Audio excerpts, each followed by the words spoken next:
20 taon ng bahagi ng legal system ang Sharia Court. Pero hanggang ngayon, hindi pa ito naipapatupad ng buo. Mahilig daw sa sabong ang mga Pinoy, pero may mga sabong na hindi lingguhan, kundi gabi-gabing nangyayari. Ito'y ang sabong ng tao. Bugbugan, sapakan, basagan ng ulo na siyang dinadayo sa isang bar sa Maynila.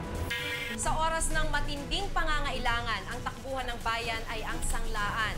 Umuusbong ang mga ito na parang kabute sa panahon ng krisis. Nakakatulong nga bang mga ito sa karaniwang tao? Personal naming inalam. Sinaliksik ang bawat anggulo. Bawat detalye kinumpleto. Lahat ng yan nakatala Sa Reporter's Notebook.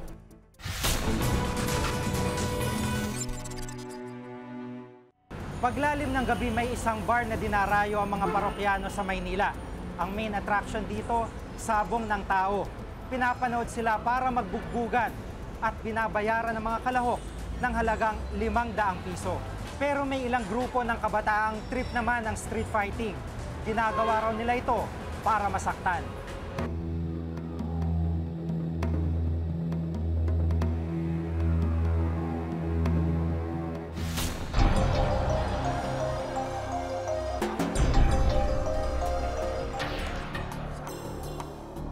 Basagan ang mukha, kung saan tibay ng dibdib at lakas ng loob ang kailangan.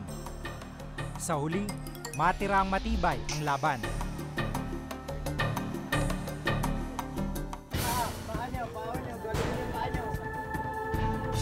Sa isang kalye sa Quezon City, may ilang kabataang ang libangan ay gaya ng nakikita natin sa pelikula. Nagsimula raw ito sa magkakaibigan hanggang sa dumami na ang kanilang grupo. Actually, sa amin kasi talagang passion for fame lang. Sumasaktan, come on. Si Kenji, di niya tunay na pangalan, isa sa mga bumuo ng grupo. Kakilala niya ang lahat ng miyembro. Pero pag oras na ng laban, totohanan raw ang ginagawa nilang upakan. Sila naglalaban kapalit ng sakit ng katawan. Sa ganitong paraan daw kasi nagkakasayahan ang kanilang grupo. Ano iniisip mo ngayon? Hindi ka ba tatakot? Hindi. Got no fear. Kasi hindi naman talaga laban to. Parang laro lang kasi halos kapatid ko na rin yung mga kalaban ko eh. Ang street fighting o sabong ng mga tao, dulot daw ng kultura ng karahasan o ang tinatawag na culture violence sa lipunan. Puro yung pilosopiyang pinanggagalingan nito, maybe yung philosophy of aggression. O yung pag nagkaroon tayo ng problema, upakan tayo, isahan tayo, kung sino manalo, siyang macho, siya ang magaling, no? Yan na, sit down.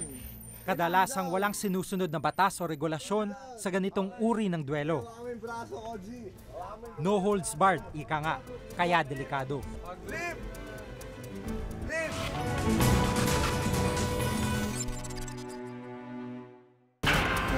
Isa sa pinakasikat na gimika ng mga kabataan ang Malate sa Maynila.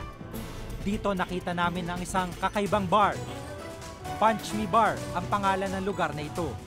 Sa pangalan pa lang, mahuhulaan na kung ano ang dinarayo rito.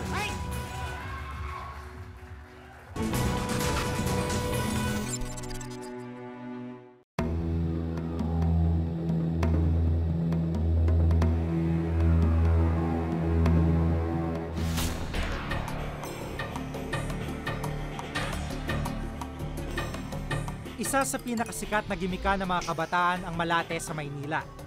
Dito nakita namin ang isang kakaibang bar. Punch Me Bar ang pangalan ng lugar na ito. Sa pangalan pa lang, mahuhulaan na kung ano ang dinarayo rito. Sa loob, nasa gitna ang isang ring kung saan naglalaban-laban ang mga manlalaro. Amateur ang karamihang sumasali pero may landing professional. Bawat isa sa kanila, binabayaran ng bar ng 500 piso bawat sabak sa ring. Ang masasaksihan ng customers, mistulang paligsahan ang duelo.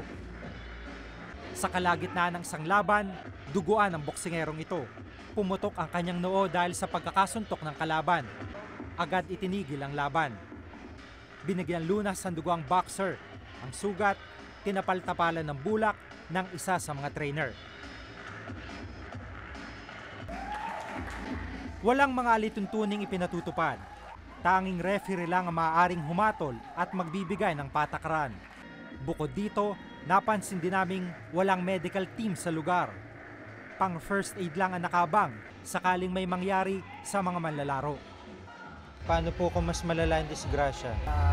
Tinatakbo namin sila kaagad sa ospital para mabigyan ng karapatang lunas kung sakasakali ng medyo mabigat yung injury na kanilang Pero sa ngayon wala pa naman. Isang laban pang sumunod at ito ang aming nasaksihan.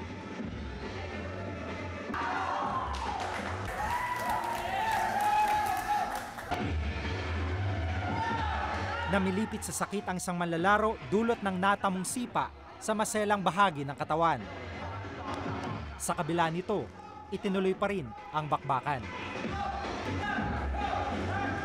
Sa loob ng maliit na ring na ito, nabubuo ang pangarap ng ilang mga boksingero. Pero para sa ilang mga sports officials, illegal ang kanilang ginagawa. Ipinakita namin sa Games and Amusement Board o GAB ang videong aming nakunan sa bar. Sa tingin ko talagang illegal siya, underground. I think ang kanilang front dyan is parang binibigyan lang nila according to you, 500 pesos allowance. Pero sa tingin ko, hindi magpapabugbog yung mga taong yun kung hindi sila mas malaking pera yan. Kahit sinong pulis, dapat nga pwedeng pasara yan. So, pahinto yan. Ay, hindi po ito underground. Kasi, ang underground po kasi wala mga mga walang lisensya. So kami meron po kami mga lisensya. Lahat po yan meron. Sa tao, pati dito yung mga itong namin na to, bar namin. Sa business permit na ibinigay ng Manila City Hall nito lang Hulyo, first-class restaurant lang ang dapat sa Punch Me Bar. Ang kanilang permit just grants them the right to operate as first-class restaurant with liquor. Meaning, they can serve beer and hard liquor. But that's all. Dapat walang shows, wala yung games na yon, yung Thai boxing. So we will take action on this and we will issue them a cease and desist order. Should they violate itong cease and desist order furthermore, well, the next step would be a closure order na yon. Dating professional boxer si Joel Nise. Pero hindi musbong ang karir niya, kaya tumigil na siya sa pagboboxing. Nang matuklasan niya ang labanan sa Malate, todo ensayo uli siya sa boxing. Kung ang grupo ni Kenji ay sakit ng katawan ng hanap, si Joel naman, perang ipangbubuhay sa kanyang pamilya. Nagsusumikap siya para sa kanyang asawa at 2 anak. Tanging siya lang din daw ang inaasahan ng iba pa niyang mga kapatid.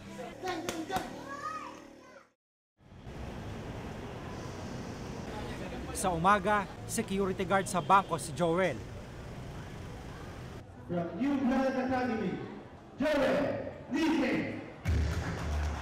Pagsapit ng gabi, boksingero siya. Bakit mo naisipang mag-boxing, Joel, sa gabi? Pag-uwi ko kasi wala pang ako magsista sa pamilya ko. Sa akin sa isang gabi, sa 3 oras man lang, 500. Pag-uwi ko madaling araw, may pambili na ako pang bigas ng pamilya ko. Hindi sinuwerte si Joel ng gabing yon. Talo siya sa 3 round na pakikipagbackbakan. Sa akin kasi buo naman loob ko yung mangyayari. Pero nag-iingat ako talaga. Ang ulol naman. Pero sa mga ganyan na suntok, samaan, nag-iingat din ako. Balik mo yan! Wala ngang pinagkaiba ang sabong ng mga manok sa nangyayaring duelo o sabong ng mga tao. Ilang ulit nang narinig ang mga kwento ng panganib, dulot ng mga kamao at sipa ng tao. Matauhan kaya ang lahat sa peligrong dulot nito. Ako si Jiggy Manicad at itong nakatala sa aking reporter's notebook.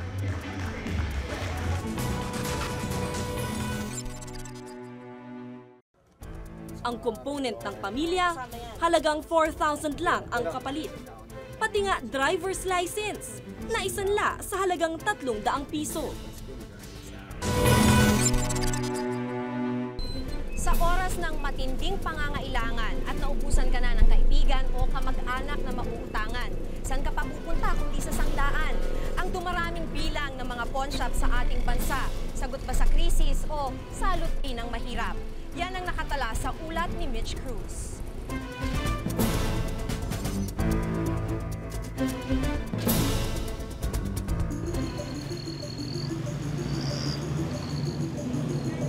Tulad ng halos 4 na milyong mahihirap na Pinoy, kayod kalabaw ang maraming taga rito sa Tondo para may pangtawid buhay. At kadalasan kahit anong kayod, di sumasapat ang kita. Pero may ilang di gaanong nag-aalala. Meron naman daw kasi silang matatakbuhan. Dito sa Calle Herbosa sa Maynila, halos magkakatabi ang mga sanlaan. Ito ng araw ang naging takbuhan ng mga taga rito sa oras ng kagipitan. At ang iba pa sa kanila, kung ano-ano na ang naisanla, maitawid lang ang pangangailangan. Dinaig pa ng mga ito ang sari-sari store sa dami. Ang isa ngang ito, di na kontento at nagpatayo ng isa pang branch paglikulang ng kanto. Sa dami ng pamimilian, di mauubusan ng pagsasanlaan ang mga taga rito. Si Luz Francisco at ang kanyang asawa nakapagsimula ng pagsasama dahil sa sanglaan. Gusto ng mister ko na magsama na kami. Ngayon, yung bali pang upa namin ng bahay kulang. Kaya ginawa namin yung sing-sing na binigay niya sa akin, sinanla namin. Naisanla tuloy nila ang 18 karat na gintong engagement ring na regalo ng kanyang asawa sa halagang 600 piso. Pati TV at kalan, naisanla rin nang magsama sila. Ngayon ba nagsasanla pa kayo? Hindi na po kasi wala nang maisanla. Wala nang maisanla. Dating pinag-aralan ni Dr. Mario Lamberte ang pag-usbong ng mga sanglaan. Hindi raw katakatakang maging suki ng sanlaan ang mga gaya ni Luz. Ang sanglaan daw kasi, makukuhaan ng pera nang walang tanong-tanong. Unlike yung bangko, yung pawn shop, makahiram ka kaagad eh. Di ba? Pag may pakita kang jewelries, no? After a few minutes, 3 or 5 minutes, makuha mo na yung pera na gusto mo. Walang pila, walang requirements, at higit sa lahat, walang malaking collateral. Salamat, madam! Kaya nga minsan pati may kaya, nakikisanla na. Minsan, ang pinapapunta nila, usually mga maids, yung mga katulong nila, hindi sila pumipicture sa ahensya kasi nakakababa ng pagtingin. Ngunit may kapalit ang serbisyong ito. Mas mataas ang interes kaysa sa bangko, 4 hanggang 7%. At kung manakawan o mahold up ang sanglaan, di nila sagutin ang mga isinanlang gamit. Walang insurance na gustong tumanggap. Kaya mangyayari dyan, wala talaga eh. Sorry na lang ang mangyayari talaga. Kung nawala ng ninakawan siya, forced entry, robbery, at walang negligence on their part, wala siyang liability. Pinapasok kami ni Ginang Zamora sa sanglaan para masilip ang laman ng kanyang kaha. Ito hindi ko na sila nabili. Maraming kandado para daw hindi manakawan. Dito ipinaliwanag niyang hindi talaga sa interes nagmumula ang bulto ng kita, kundi sa mga ito. Subastado na raw lahat ng mga alahas na to pero wala pa rin bumibili kaya ibinebenta nila ito ulit pero sa presyo na nung may-ari. Bukod sa alahas, may mga nagpapasanlari ng appliances. Habang ang isang ito, cellphone lang ang tinatanggap na sangla. Etong sisig, lahat yata ng bagay na subukan ng isanla. Ipinasyal kami nito sa bahay nila. Ito yung una ko sinanla.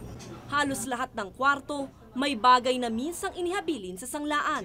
Sinanla ko to. Ang Discman niya, sinanla sa halagang 700 pesos. Pati amplifier ng kanyang tiyo, naisanla na rin ito. Ito yung amplifier na sinanla ko. Sinanla ko naman ng 1.3. 1.3. Bakit naman? Kailangan ko rin ng pera nun. Para saan? Wala, bumigay mi kasi may madalas eh. Ang component ng pamilya, halagang 4,000 lang ang kapalit. Pati nga driver's license, naisanla sa halagang 300 piso. Wala, kasi nagkayaan mag-inuman eh. Parang, painom ka naman dyan. O sige, sabi ko gano'n, ito yung lisensya ko. Sinala ko siya. Kasi hindi ko siya matubos kaagad. Bukod pa ito sa mga alahas na di niya natubos. Ang isa, abot daw ng 80,000 piso ang halaga, pero pinresyohan lang ng 13,000 piso. Kasi may diamond sa gitna yun. Galing pa Amerika yun. Tapos yung pinaka-necklace niya, puro makakapal. Habang ang isa namang bracelet, maikli na raw nang ibalik sa kanya. Nung kinuha namin, bawas na. Siguro mga 2 piraso na yung binawas niya. Lumit ka agad sa ninong ko eh. Ayon sa Bangko Sentral ng Pilipinas o BSP, kung paniniwalaan si Sid, nabiktima siya ng pinagsanlaan niya. Sa batas kasi, dapat hindi bababa sa 30% ng halaga nito ang makukuha. Ito at ang iba pang pang-aabuso raw ng mga sanglaan ang dapat binabantayan ng BSP. Meron kaming kapangyarihan na sumuri sa kalagayan ng pawn shop at kung meron kaming nakikitang hindi tama, pwede namin silang i-penalize, pwede kaming mag-suspend ng officers, directors, owners, or we can ask the pawn shop to cease and desist operation. Problema lang ang kakaunti nilang tauhan. Isang tagabantay lang kada 56 na sanglaan sa buong bansa. Ang examiners namin sa department na to, which is in charge of pawn shops, about 200. Aminado ang BSP, hanggang reaksyon lang sila, imbis na aga pang pagmumonitor. Kaya panawagan nila sa publiko na isumbong ang mga reklamo sa mga sanglaan. Pag merong nawala, may crimes and losses, may fraud na nangyari by their employees, they have to report to us. Pero habang walang maagap na reaksyon, ang mga gaya ni Luz at Sig, aasa na lang na magiging tapat ang mga suki nilang sanglaan. Ako si Mitch Cruz at ito ang nakatala sa aking Reporter's Notebook.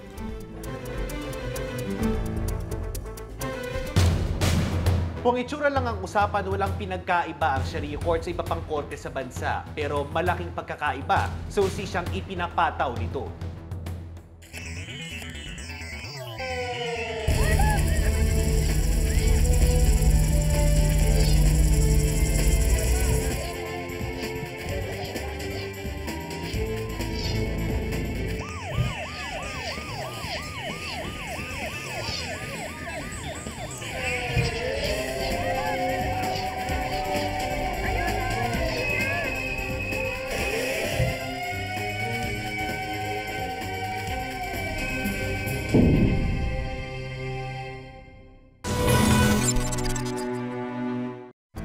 Para sa mga kapatid nating Muslim, nananaig sa lahat ng aspeto ng buhay si Allah. Sa sistemang panghustisya, Sharia Court ang nagpapatupad ng mga batas ni Allah. Ang mga problemang kinakaharap ng mga Sharia Court sa ulat ni Ralph Guzman.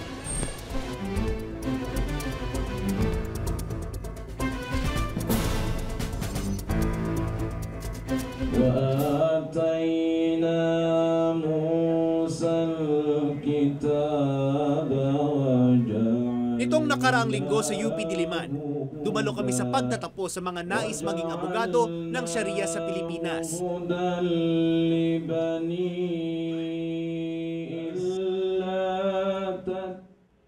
Sharia ang tawag sa batas ng Islam na nakabase sa Quran. Miss Alia Kali.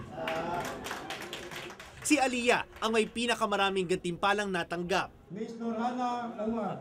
As a Muslim, we must know our religion. We must know the laws that are governed by us. Dadaan pa sa Sharia bar exam si Aliyah, pero desidido siya. I was motivated by my father. He's now the presiding judge of Sharia Circuit Court in Marawi City.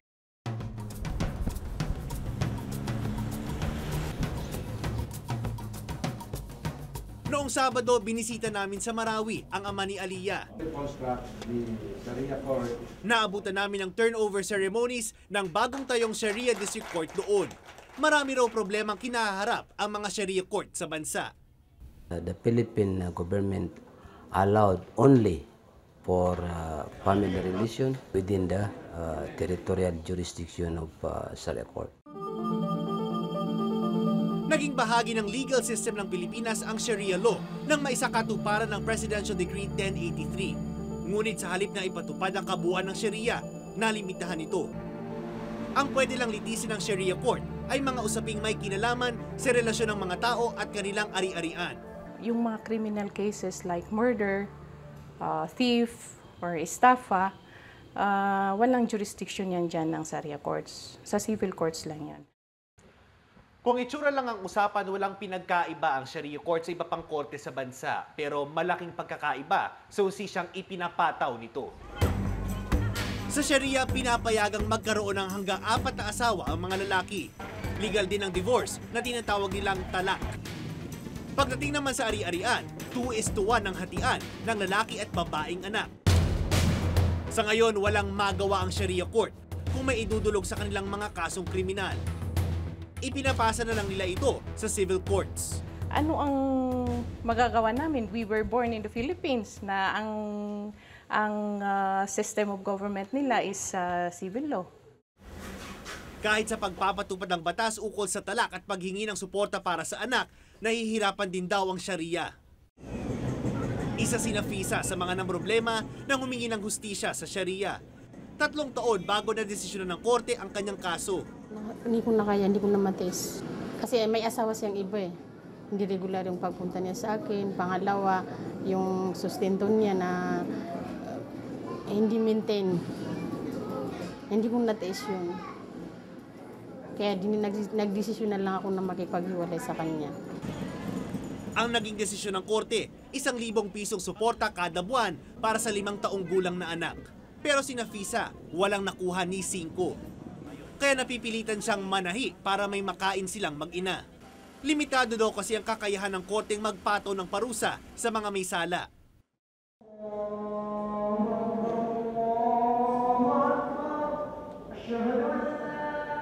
In Islam, there is no separation of church and state. As far as the implementation of the Muslim law under the Philippine Constitution is concerned, there need to be leeway. You cannot be a true Muslim if you do not follow and implement the Sharia law. Ngunit malabo daw mangyari ang pagpapatupad ng kabuuan ng Sharia. Ang ilang parusa daw kasi nito ay labag sa konstitusyon. Our constitution says that prohibits the imposition of cruel or unjust punishment. As far as the Muslim customs and traditions would go, if you steal a portion of your fingers or your hand should be cut. Under our criminal justice system, that's cruel or unusual punishment. May mga Sharia lawyer din na nagsasabing taliwas sa Islam ang ilang probisyon ng Sharia sa bansa.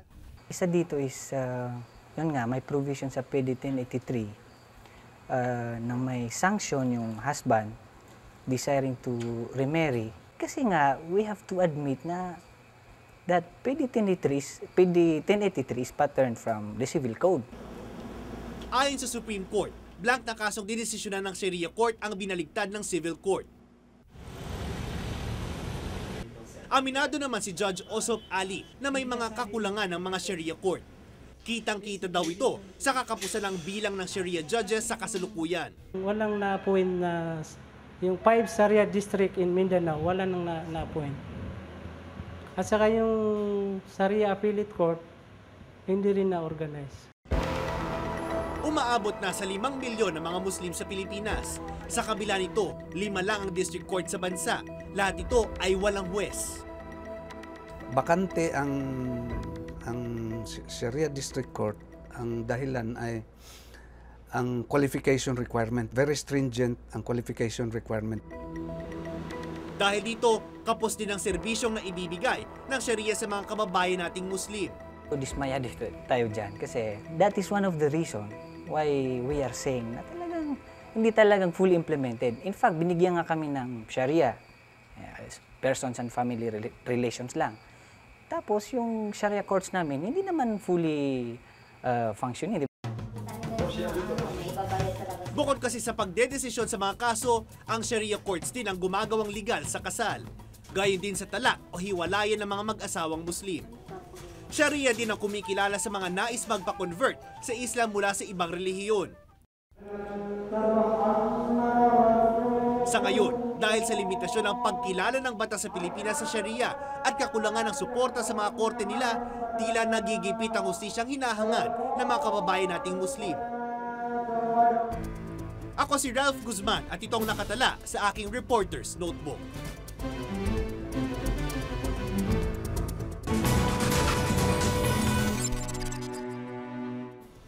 Kung may nais kayong ipasiyasat na issue o balita, maaari kayong tumawag sa amin sa 928-7021, Local 1424.